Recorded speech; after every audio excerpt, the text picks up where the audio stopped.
time of the World's Fair, civic leaders were using the phrase, "a new St. Louis," and planning for the time when there would be 1 million people living within the city limits. It never got there, but it took a half a century to realize it.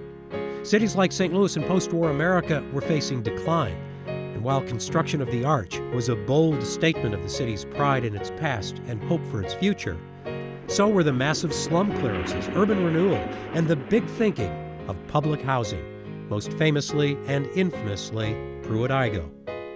And for a time, this would be the unfortunate symbol of that line of thinking.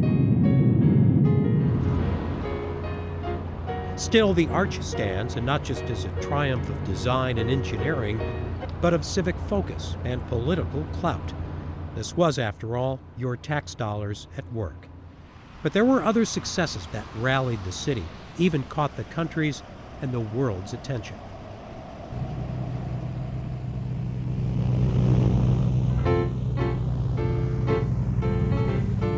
Certainly there was nothing like the Lindbergh Flight of 1927. A global celebration of the solo flight from New York to Washington is hard to imagine in our times.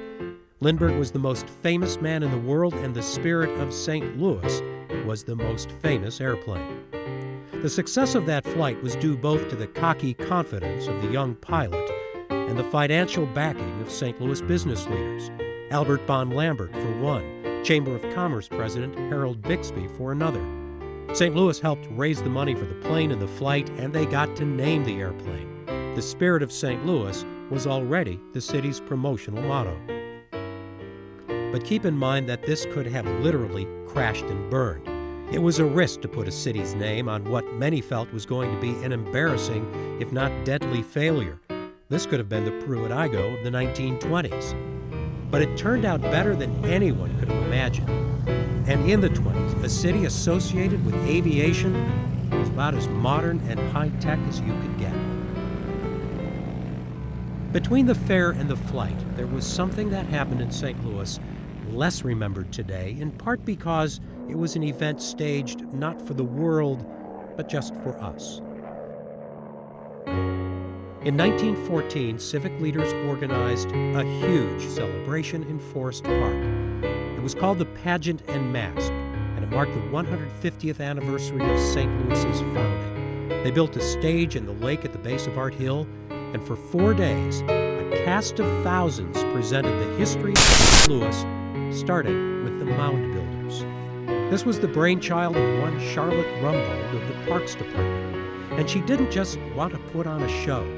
She felt that the collective teamwork on a project like this could carry over to bigger, more serious issues facing the city. Over 4 days, the city did come together. Some 400,000 people came to Art Hill. These were the biggest crowds in the park since the World's Fair. Charlotte Rumbold's philosophy was this: a city that plays together will work together.